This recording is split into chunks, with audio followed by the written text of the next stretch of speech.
Good afternoon and welcome to Skyhawk Pilot Lessons. This is our last episode for the semester, which means that finals are coming up really soon. Here are some study tips to help you prepare. Hey guys, look, it's Katie! Hey! How are you? Good, how are y'all doing? We're fantastic. This is Tia and this is Tucker, and we're in the same Gen Studies class, so we were just wondering if you could give us some tips on our finals. Yeah, sure. I know I just got out of a test, and so I know finals are on my mind because I want to be better prepared for the finals than I was today in my test. Some advice that I guess I would give you is always study in advance. One thing that you need to do is make a schedule of your finals and how you would study and delegate time based on the percentages of how those finals are weighted in your class. Know whether your final is comprehensive or if it's just over the last set of notes since the last test that you've had. Another thing I would say is that always delegate more time to study than you think you'll need, because stuff always ends up coming up and happening, and you may not remember the stuff that you thought that you would remember so well on the final or for the final. So just plan to study and ask your professors what kind of format that the test is going to be in, know your percentages, and then you'll be good. Thanks, Katie. We'll definitely use that. We gotta go to class now. See you later. Oh, it's good to see y'all. Bye. Just a reminder, finals start soon after we get back from Thanksgiving break, so you might want to start studying now. All semester we've been giving you information about the library. Up next we have information about the KIC Machine.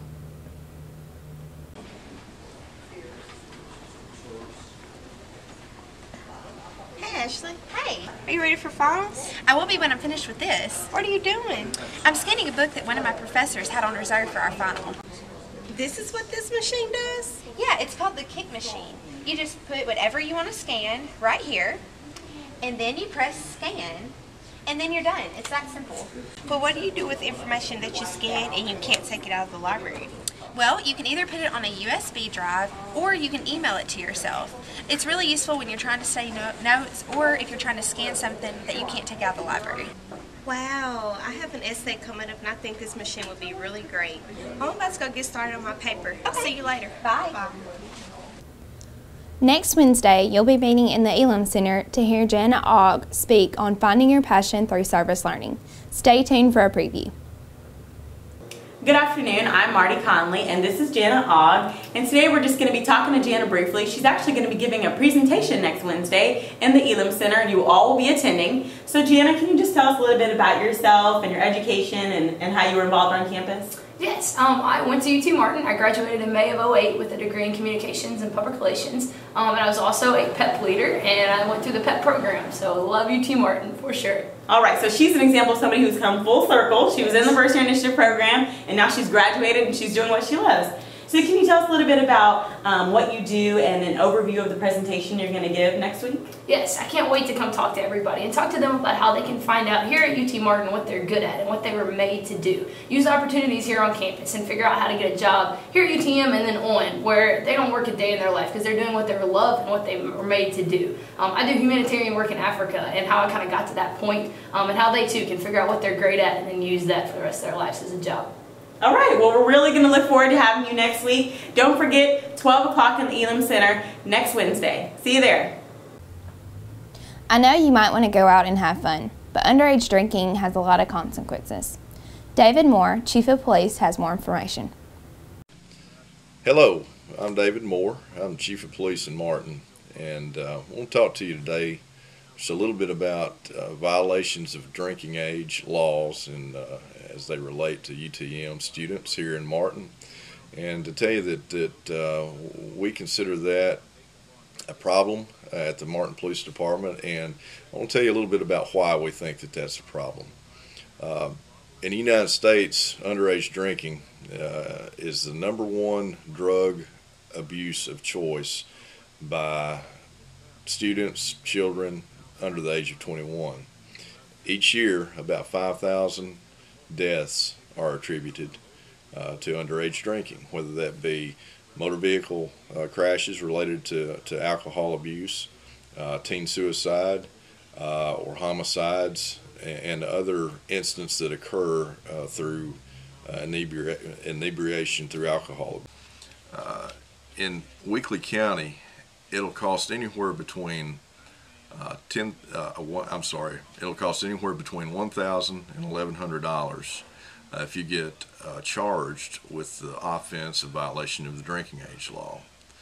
It costs anywhere from $500 to $700 to retain an attorney to represent you during the court proceedings.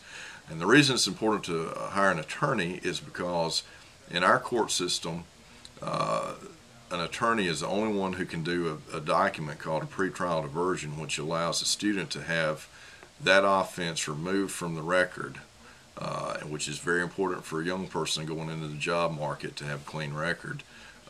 So that cost is incurred in addition to anywhere from $195 to a $300 court cost, along with about $125 to $150 to have the expungement order done at the end of the 6 months waiting period to have that record cleared up. So if you add all those costs together, on the low end you're looking at $1,000.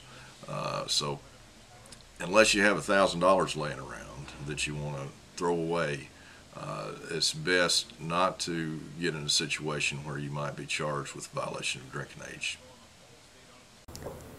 I know that graduation is 4 years away, but it's really important that you start thinking about your future. PEP leader Kristen Hamill is going to tell us about her journey through college. When I first came to UTM, I was torn between not only my own interests and expectations, but the expectations of everyone around me. Everyone else seemed to have an opinion about what my career should be, but I really had no idea. So I came in as an undeclared major. My second semester here, I took General Studies 201, Career Exploration. In that class, I took inventories that eventually told me what I liked to do, what I'm good at doing, and what my values were. These aspects were compiled into certain categories that fit them best. My top category turned out to be diagnostic medicine. I scanned through the list and I saw optometry, and I really began to think about that. I began to think about my own personal experiences with optometrists. I live in a very small town. The closest optometrist was at least 30 minutes away, so most people don't ever even go to one. So I began to think, why don't I learn more about it and open my own clinic one day back home? So I began to do research through interviews and shadowing. With each exposure, I fell more in love with the profession. I knew that I had finally found my passion in life. The next semester, I declared a biology major, and I began getting involved with student organizations in my field. I also knew that I needed to keep my grades up. In order to do that, I took another general studies class, 211, College Study Skills. In that class, I learned about the 3 different types of learners. I turned out to be kinesthetic and visual. I put that knowledge to use to create my own personal best learning strategy, making PowerPoints for my notes. I can make that as creative as I want, and it helps break down massive amounts of information into smaller sections. So I got involved, I kept my grades up, and I got to know the faculty in my own department and across campus. When it came time to apply to optometry school this year, I had everything set up. I had sources for letters of recommendation, good grades, good optometry admissions score, and good extracurricular activities and shadowing experience. I got accepted in just 2 weeks after my interview. So I will be graduating in just a matter of weeks. Then I will be headed to Memphis to finally pursue my dream. I hope that all students, especially those that are currently unsure about what they want their future to be, can make it to this point too and pursue their own dreams. You've now reached the end of your first semester of college. I hope you've gained a lot of useful information from these videos. Make sure that you stay in touch with your PEP leaders, and good luck on finals. See you around.